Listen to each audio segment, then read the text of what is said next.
Pernikahan yang tak diinginkan. Bab 334. Kalau begitu, gumam Yusef pelan. Kita punya satu opsi. Ada rumah aman milik relawan asing, bagian dari organisasi kemanusiaan yang bekerja sama dengan rumah sakit ini. Mereka punya fasilitas medis dasar, cukup untuk merawat pasien dalam kondisi stabil. Tapi ini artinya, Siva akan benar-benar di luar jangkauan siapapun. Bahkan catatan rumah sakit pun tak akan menyebutkan dia ada di sini. Itu yang saya inginkan, ujar Davian mantap. Demi keselamatannya. Dokter Yusef mengangguk, meski wajahnya belum tenang sepenuhnya. Baiklah. Saya akan atur sekarang juga. Tapi ingat, jika ada perubahan pada kondisi adikmu, dia harus segera kembali ke fasilitas rumah sakit besar. Belum sempat Davian menjawab, ponselnya bergetar keras. Gegas dia merogoh sakunya. Sambungan telepon sudah terputus. Tetapi di layar terlihat, 6 panggilan tak terjawab dari Nadia. Keningnya berkerut dalam. Nadia terus menghubunginya. Dan itu bukan pertanda baik. Mungkinkah dia sudah tahu? Atau ada sesuatu yang sedang terjadi? Hati-hati, Davian, gumam Dr. Yusef, melihat kegelisahan di wajahnya. Davian memejamkan mata sejenak. Pikirannya berdebat. Haruskah dia memberitahu Nadia? Haruskah dia membiarkan satu orang lagi tahu soal rencananya ini? Satu sisi, Nadia adalah teman dekat, dan selama ini tak menunjukkan gelagat mencurigakan. Namun, di sisi lain, seperti yang dikatakan Emir, tidak semua bisa dipercaya, bahkan yang terlihat paling peduli sekalipun. Sambungan telepon kembali terlihat, membuat Davian segera mengubah ke mode airplane. Tak ada yang boleh tahu Siva dipindahkan. Dia menatap dokter Parubaya di depannya. Dok, tolong lindungi adik saya. Jika ada yang bertanya, katakan saja, keluarganya sudah datang mengambil dan memindahkan ke Indonesia, pinta Davian lirih. Dokter Yusef mengangguk. Saya pastikan tidak ada yang tahu, untuk melindungi korban. 3. Kamu baik-baik saja, sayang. Mual enggak? Tanya Din pelan sambil membelai rambut Azarin yang tergerai dari kerudung tipisnya. Tangan satunya menopang Alina yang terlelap dalam gendongannya, memastikan putri kecil mereka tidak terbangun. Azarin menggeleng kecil. Gak apa-apa, Mas. Istirahat aja dulu, ya. Besok saja kita ke makam Mbah Safa. Mereka baru saja tiba di Semarang, kampung halaman mendiang istri pertama Din. Udara sore yang menggantung di langit kota itu terasa lembab dan mendung, menyiratkan rintik hujan yang mungkin turun kapan saja. Perjalanan panjang membuat tubuh Azarin lelah, terlebih dengan kehamilan kembarnya yang kian membesar, meski baru menginjak 3 bulan lebih. Setibanya di penginapan, Din segera merebahkan Alina ke ranjang. Gadis kecil itu masih lelap, wajahnya damai di balik selimut tipis. Tanpa banyak bicara, Din beranjak ke dapur kecil dan mulai memasak air. Tak butuh waktu lama, dia membawa baskom air hangat ke kamar mandi. Sayang, airnya sudah siap. Mandi dulu, ya, panggil Din lembut dari ambang pintu. Azarin menoleh, masih duduk di sisi ranjang, matanya belum sepenuhnya lepas dari layar ponsel. Loh, Mas, masak air segala. Kenapa repot-repot? Aku mandi air dingin juga gak apa-apa kok. Din hanya tersenyum, mendekatinya, lalu meraih tangan istrinya untuk membantunya berdiri. Azarin memang tampak sedikit kesulitan bergerak belakangan ini, selain karena perutnya kian membesar, ditambah ini kehamilan pertama bagi Azarin, dan itu membuat Din makin sering merasa was-was. Kenapa harus merasa repot ngurus istri sendiri? Gumam Din pelan, sambil menatap wajah Azarin yang mulai terlihat lelah. Azarin membalas pandangan itu dengan senyum lembut. Soalnya Mas juga capek. Tadi gendong Alina, belum lagi angkat-angkat barang. Din terkekeh, tangannya kini membantu melepas jilbab yang dikenakan istrinya. Gerakannya pelan, penuh rasa sayang yang tidak dibuat-buat. Makanya suami itu diciptakan Allah dengan bahu yang kuat. Karena tugasnya bukan cuma kerja, tapi juga melindungi anak dan istrinya. Hening sejenak. Hanya suara air tetesan kran dan angin luar yang berdesir pelan. Din menggenggam tangan Azarin dan menariknya perlahan. Sekarang mandi dulu, ya. Sebelum airnya keburu dingin. Di sini, mau air hangat harus dimasak dulu. Azarin tersenyum, membiarkan dirinya dibimbing. Mungkin bukan air hangat yang benar-benar dia butuhkan saat itu, melainkan perhatian yang tak putus dari suaminya. Dan untuk itu, dia tahu, dia sedang berada di tempat yang paling hangat di dunia. Di sisi Din. Sementara Azarin mandi, Din mulai sibuk di dapur. Uap dari air rebusan sayur mengepul pelan, memenuhi ruangan kecil itu dengan aroma harum bawang dan daun salam. Tangannya lincah memotong wortel dan tahu, lalu menyiapkan ayam yang akan dia goreng. Sebelum ke penginapan, mereka memang sempat mampir ke supermarket besar. Azarin tak bisa makan sembarangan, terlebih makanan instan. Jadi, Din pastikan makan malam mereka sehat dan hangat. Di kamar, Azarin baru saja selesai mandi. Rambutnya masih sedikit lembab, gamis longgar berwarna pastel sudah melekat nyaman di tubuhnya. Dia tengah menyisir rambut pelan ketika tiba-tiba layar ponsel yang tergeletak di atas nakas menyala dan bergetar singkat. Dia menoleh. Itu ponsel milik Din. 4. Tanpa berpikir panjang, Azarin bangkit, mengambil benda pipih tersebut dan beranjak keluar dari kamar. Dia melangkah perlahan. Mas, ini telepon. Dari arah dapur, terdengar sahutan cepat. Iya, sayang. Bentar. Langkah tergesa terdengar mendekat. Tak lama kemudian, sosok Din muncul dari lorong dapur dengan kaus sedikit basah di bagian kerah, pelipisnya berembun keringat, namun senyumnya tetap hangat. Ada apa, sayang? Azarin menyerahkan ponsel itu. Layarnya sudah padam, sambungan teleponnya terputus. Tadi ada telepon masuk, dari pamannya Siva. Din sontak mengernyit. Paman Siva? Apa beliau tahu kita kesini? Azarin hanya mengangkat bahu. Aku juga gak tahu. Belum sempat mereka menebak lebih jauh, ponsel itu kembali berdering. Nama yang sama terpampang di layar. Din langsung meraih ponsel, lalu menuntun Azarin ke ruang makan dekat dapur agar dia bisa melanjutkan memasak sambil berbicara. Dia menyuruh istrinya duduk dan beristirahat. Udah, sayang. Gak usah ikut bantu. Biar mas yang beresin, ucapnya sambil mengecek wajan berisi ayam goreng. Dia memastikan apinya kecil agar tak gosong. Din lalu menggeser ponsel ke telinga, mengucap salam penuh hormat. Assalamualaikum, Om. Suara ramah dan berat menjawab dari seberang. Waalaikumsalam, Din. Maaf mengganggu. Tapi, saya jadi ingin tanya.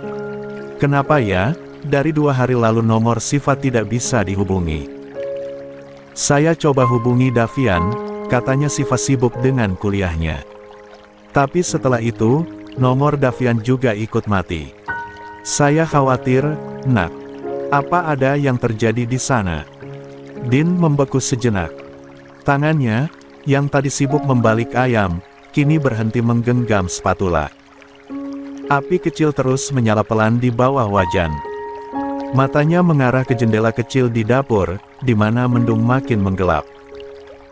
Kami sedang di Semarang, Om, jawab Din perlahan, mencoba menjaga nada suaranya tetap tenang. Tapi soal Siva, saya belum dapat kabar terbaru dari Davian juga. Tapi nanti akan saya pastikan, dan segera beri kabar ke Om, ya. Oh, di Semarang, sahut di seberang telepon dengan antusias. Main ya, ke rumah. Insya Allah, Om. Besok kami ke makam Siva dulu, balas Din. Begitu ya.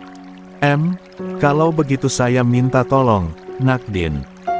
Kalau kamu dengar sesuatu, kabari saya. Saya tahu Siva anak kuat. Tapi perasaan saya ini gak enak sejak 2 hari lalu. Hati saya gelisah. Din menelan ludah. Hatinya ikut tercubit, mengingat Siva berada di negeri yang amat jauh. Sangat wajar jika terjadi kecemasan keluarga. Insya Allah, Om. Saya janji akan kabari secepatnya. Begitu sambungan telepon diputus, Din menatap ponselnya lama. Napasnya berat. Azarin, yang menyimak dari kursi makan, bertanya dengan lirih. Mas, ada apa? Din beralih menatap istrinya dan tersenyum. David gak bisa dihubungi, Siva juga, pamannya Siva jadi panik, jelasnya, dan Azarin hanya mengangguk paham. Ya sudah mas masak dulu, biar istriku yang cantik Masya Allah ini, cepat makan, ujarnya disertai senyuman jenaka. Azarin pun hanya tersenyum malu. 5. Ponsel Din kini sudah kembali berada di tangan Azarin. Dia memilih tak mengganggu suaminya yang masih sibuk di dapur. Dengan perlahan, dia menyandarkan punggung ke kursi, membuka layar ponsel, lalu mulai menjelajahi media sosial. Scroll demi scroll berlalu begitu saja, hingga sebuah berita muncul di beranda. Azarin tak sengaja menghentikan jempolnya. Judulnya membuat napasnya tercekat. Terjadi sebuah pelecehan seksual di Mesir kepada salah satu pelajar yang diduga berasal dari Indonesia. Hingga saat ini kabar soal korban masih menjadi misteri. Dokter dan polisi yang menangani kasus ini memilih tutup mulut. Alis Azarin bertaut. Matanya terpaku pada paragraf demi paragraf singkat, meski tak ada keterangan jelas siapa korbannya, namun isi beritanya menggambarkan sesuatu yang amat serius. Jantungnya mulai berdebar, terlebih karena dia tahu Siva juga berada di Mesir. Meski tak ingin buru-buru menyambung-nyambungkan, perasaannya terasa ganjil. Ada kecemasan mengendap. Ada ketakutan yang tak bisa dijelaskan. Dia memikirkan Siva, dan perempuan-perempuan lain yang mungkin mengalami hal yang sama, sendirian, tak berdaya, tak tahu kemana harus mengadu. Sorot mata Azarin mengarah pada Din yang tengah sibuk mengangkat ayam goreng dari atas wajan ke piring saji. Uapnya masih mengepul, aroma harum menyebar ke seluruh ruangan, tetapi hati Azarin terasa dingin. Mas, panggilnya lirih. Din menoleh sambil menyekap pelipisnya dengan tangan. Ya, sayang. Azarin ragu sejenak, lalu bertanya dengan hati-hati. Menurut Mas, Mesir itu termasuk negara aman untuk perempuan, gak? Din diam sejenak. Tatapannya berpindah ke wajah istrinya, lalu dia meletakkan spatula dan mendekat, menurunkan volume suaranya agar terasa lebih bijak dan tidak terburu-buru menjawab. Mesir itu negara yang punya budaya dan hukum Islam yang kuat, sayang. Tapi, seperti di banyak tempat lain, keamanan perempuan itu tetap tergantung situasi. Di tempat umum yang ramai, apalagi kalau bareng laki-laki, biasanya lebih aman. Tapi kalau perempuan sendirian, terutama malam hari, atau di lingkungan yang kurang terkontrol, kadang bisa berbahaya juga. Din menarik napas, lalu melanjutkan. Apalagi dalam beberapa tahun terakhir, ada juga kasus-kasus pelecehan yang viral. Pemerintah sana memang mulai tegas, tapi gak semua korban berani bicara, karena takut, atau malu. Jadi kasusnya sering gak kelihatan. Azarin mengangguk pelan, menunduk. Jari-jarinya sibuk memainkan layar ponsel Din. Kenapa nanya gitu? Tanya Din akhirnya. Azarin mengangkat ponsel, menunjukkan beritanya. Aku baca ini, beritanya belum jelas, tapi, aku jadi kepikiran. Apalagi, ada Siva di sana. Din membaca sekilas. Wajahnya menegang. Namun, tak ingin membuat Azarin semakin cemas, dia berusaha tersenyum menenangkan. Doakan aja, Semoga Siva baik-baik aja. Dan kalau ada yang memang terjadi apa-apa, insya Allah Davian bisa diandalkan. Dia juga pasti menjaga Siva. Mungkin juga itu berita lama, yang baru naik kembali, ujar Din menenangkan. Azarin masih menatap layar ponselnya sesaat sebelum akhirnya menekannya hingga layar kembali gelap. Dia mendesah pelan, lalu menatap Din dengan sorot mata yang mengendap dalam rasa cemas yang belum sempat luruh. 6. Seandainya saja Alina suatu saat kuliah, gumamnya, pelan, nyaris seperti berbicara pada dirinya sendiri. Sepertinya aku akan cemas deh, kalau Alina jauh-jauh dari pandanganku. Din tersenyum, lalu mendekat dan meraih tangan Azarin yang tergeletak di atas meja. Dia mengelusnya lembut. Memang seorang ibu akan selalu mencemaskan putrinya ketika jauh, ucap Din sambil menatap istrinya yang kini tampak lebih tenang, meski ada kabut kekhawatiran yang belum juga sirna dari sorot matanya. Azarin menghela napas, kali ini lebih berat. Pandangannya mengarah ke jendela kecil di sisi ruang makan yang mulai dipenuhi bayangan sore yang mengabur. Zaman sekarang saja semengerikan ini di luaran sana, Mas. Bagaimana nanti, saat Alina besar? Dunia kayaknya makin gak aman buat perempuan. Din hanya terdiam sesaat, lalu kembali ke dapur yang hanya beberapa langkah dari sana. Tangannya mengambil piring berisi ayam goreng yang telah matang. Dia meletakkannya ke atas meja makan, lalu sambil menuang air minum ke gelas, dia berkata dengan nada tenang namun dalam. Itulah kenapa Rasulullah pernah bilang, di akhir zaman nanti, orang yang tetap berpegang pada kebenaran seperti menenggenggam bara api. Dunia akan terasa makin sempit, banyak fitnah dan kejahatan di mana-mana. Apalagi buat perempuan. Tapi itu bukan berarti kita harus takut, sayang. Din menghentikan ucapannya sejenak, lalu menatap Azarin dengan lembut. Tugas kita adalah membesarkan anak-anak kita sebaik mungkin. Tanamkan iman yang kuat, ajarkan keberanian dan kehati-hatian, dan biarkan Allah yang menjaga ketika kita gak bisa ikut melindungi mereka secara langsung. Azarin menunduk pelan. Hatinya seakan ditenangkan oleh kata-kata itu. Namun, tetap saja, dia merasa sebagai seorang ibu, kecemasan adalah sesuatu yang tak bisa benar-benar hilang. Aku cuma pengen Alina gak ngerasain dunia yang kejam, Mas, ucap Azarin lirih. Din menunduk, lalu mencium tangan istrinya dengan penuh kasih. Insya Allah, doa seorang ibu itu paling didengar, sayang. Kita bareng-bareng jagain dia, dan adik-adiknya nanti. Din pun kembali menatap piring di meja, serta mengambil sayur sop dan menu lainnya. Namun seketika dia mendengar pertanyaan lembut dari Azarin yang membuatnya berhenti seketika. Oh, ya, Mas. Suara Azarin nyaris seperti bisikan. Apa seumur hidupku bisa melihat Mas terus? Din mengerutkan keningnya, menatap Azarin dengan penuh perhatian. Dia lalu duduk di kursi di depan Azarin. Tatapannya meneduhkan. Entah mengapa, sejak hamil aku mudah merasa takut, dan mudah kepikiran. Lanjut Azarin. Dia menggigit bibirnya pelan, lalu mengusap perutnya yang membesar.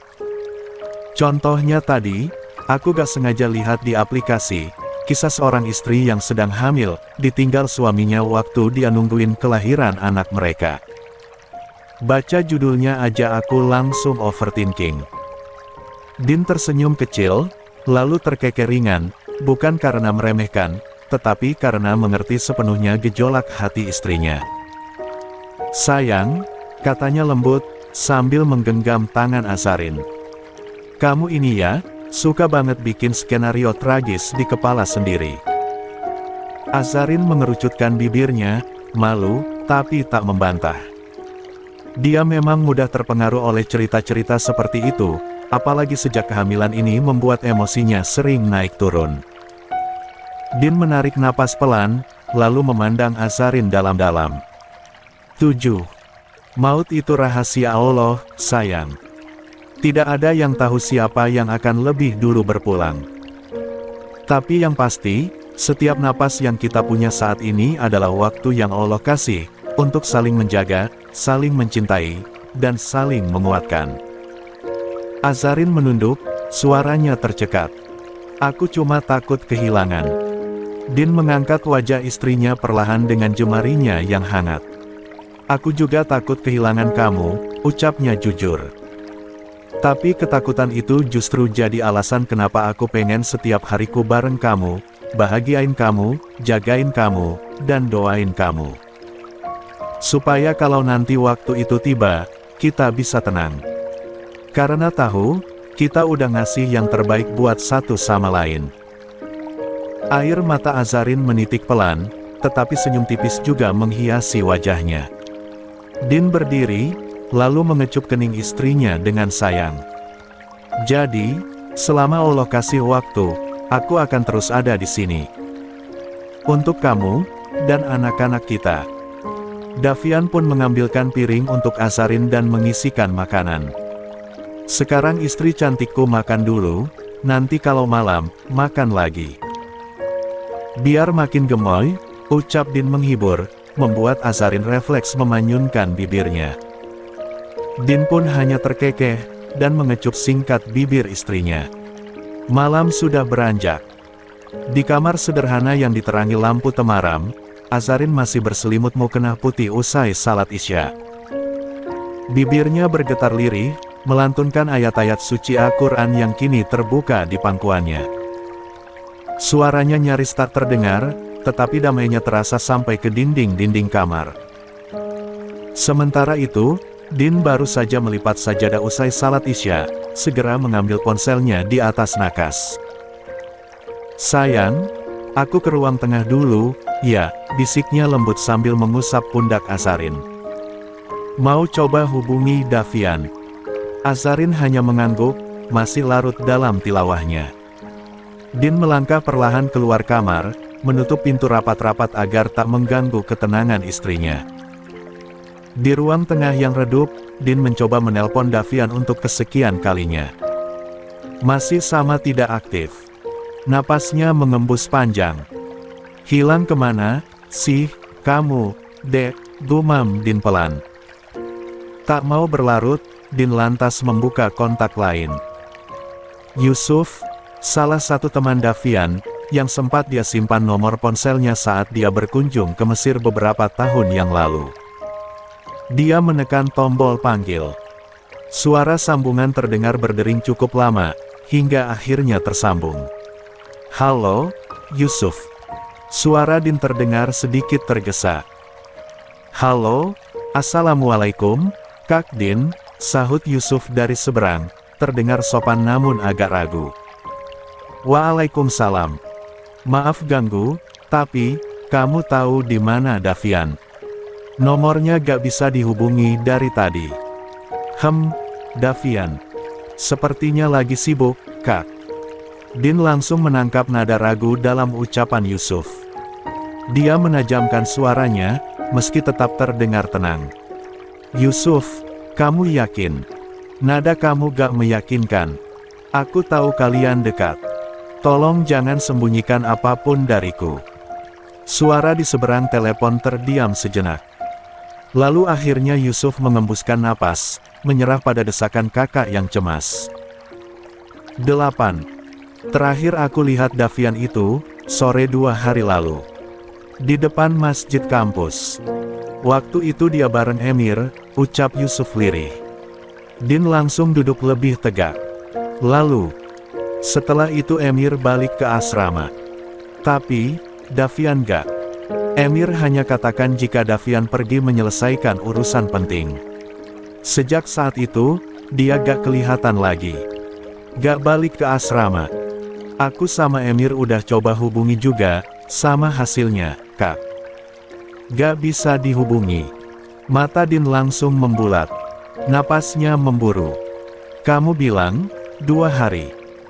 Suaranya meninggi, mencerminkan kemarahan yang mulai mendidih. Iya, Kak. 2 hari. Maaf, saya juga cemas. Tapi kami belum tahu harus gimana. Din memejamkan mata, menahan emosi yang berkecamuk. Tangannya mengepal di atas lutut. Kemana anak itu? Gumamnya geram. Kenapa selalu harus buat khawatir? Di dalam kamar, Azarin menutup mushaf perlahan, ketika mendengar suara Din dari luar, tidak keras, tetapi cukup untuk merasakan bahwa suaminya sedang gelisah. Azarin pun melangkah pelan keluar kamar, berdiri di ambang pintu. "Mas, ada apa?" Din menoleh, menatap istrinya. Di balik wajah lelahnya, terselip kegelisahan yang mendalam. "Davian," ucap Din lirih. 2 hari ini dia gak kembali ke asrama. Gak ada yang tahu dia di mana. Azarin tertegun, tangannya refleks memegang perutnya, seolah ingin melindungi 2 nyawa kecil dalam rahimnya dari guncangan perasaan. "Mungkin, dia sedang menjalani sesuatu yang belum bisa diceritakan, Mas," ucap Azarin pelan, berusaha menenangkan. Din mengangguk, meski gelisah tak mudah reda. "Aku harap begitu. Lalu, apa Mas mau ke Mesir lagi?" tanya Azarin lirih, suaranya nyaris seperti bisikan. Tatapan matanya menembus mata Din, seolah ingin membaca isi hatinya yang terdalam. Sorot matanya sendu, mengandung begitu banyak ketakutan dan cinta dalam satu waktu. Din diam. Ada jeda yang menyesakkan sebelum akhirnya dia melangkah pelan ke arah istrinya. Emosinya masih mendidih, tetapi dia menekannya habis-habisan. Saat tubuhnya cukup dekat, dia memeluk Azarin. Satu tangan mengusap punggungnya, sementara dagunya bersandar di kepala perempuan yang tengah mengandung anak-anaknya. "Aku sudah janji," bisik Din, suaranya nyaris tercekat, "untuk tidak pernah pergi meninggalkan kamu. Aku pegang janji itu." Azarin menggigit bibirnya. Matanya mulai berkaca. Namun sebelum sempat berkata lagi, Din melanjutkan dengan nada tenang dan lembut, seolah ingin menyapu abis kegelisahan di dada istrinya. "Aku akan cari cara, sayang. Tapi aku tidak akan ke sana. Tidak akan menyusul Davian. Kita harus percaya, dia kuat, dia cerdas, dia tahu bagaimana menjaga dirinya." "Tapi Dav," ucapan Azarin tak selesai. Din langsung menggenggam kedua bahunya, menatap dalam mata perempuan yang selama ini setia bersamanya dalam segala badai. "Kamu lebih penting dari segalanya, sayang. Kamu lagi hamil. Alina juga butuh banyak perhatian. Ibu dan 9. Papa udah di Dubai, dan aku gak bisa mengandalkan Umi sepenuhnya untuk jaga kamu." Suara Din bergetar. Satu sisi dirinya ingin berlari mencari adiknya. Namun, sisi lainnya tahu, bahwa rumah ini tak bisa ia tinggalkan. Azarin memeluk Din lebih erat. Kepalanya menyandar di dada suaminya, mendengar detak jantungnya yang cepat, berat, penuh beban. Dia tahu Din sedang menahan luka, sedang menahan keinginan untuk bertindak. Namun dia juga tahu, Din memilih tetap di sini, untuk mereka. Mata Azarin menatap ke arah jendela yang tertutup tirai tipis. Ingatannya melayang pada luka di pelipis Din yang belum sepenuhnya hilang. Sebuah kecelakaan yang nyaris merenggut nyawa, yang terjadi hanya karena dia harus pulang kala itu. "Maaf, kalau aku membuat Mas terjebak antara kami dan Davian," gumam Azarin nyaris tak terdengar. Din merengkuh wajah istrinya. Jarinya membelai wajah sendu istrinya. "Kamu bukan beban, sayang. Kamu rumahku." Azarin masih dalam pelukan Din, namun pikirannya tak lagi di sana. Bayangan berita yang dia baca sore tadi kembali menyeruak. Kalimat-kalimat di artikel itu berputar di kepalanya seperti gema yang tak mau diam. Hatinya makin sesak. Entah kenapa, firasatnya seperti menarik benang merah yang tak ingin dia percayai. Namun, bukti-bukti kecil itu terus berkumpul dalam pikirannya. Hilangnya kabar dari Davian, telepon dari Paman Siva. Semua seperti puzzle yang belum selesai, tetapi sudah cukup membuat napasnya tercekat. Azarin pun mendongak, menatap wajah Din yang tampak resah. Suaminya itu mencoba menjadi baja, kuat dan kokoh, tetapi dia tahu, ada badai yang sedang mengguncang dari dalam. Kalau memang Mas mau pergi, ucap Azarin lirih, matanya menyorot sendu, tetapi syarat keyakinan. Gak apa-apa. Aku bisa jaga diri. Din mengerutkan dahi, menatap Azarin seolah tak percaya kalimat itu keluar dari mulutnya. Namun, Azarin menunduk, mengusap perutnya yang kian membesar. Aku juga takut, Mas. Takut firasat ini benar. Takut kalau ternyata memang Davian dan Siva kenapa-napa, aku gak mau nanti kita menyesal karena terlambat.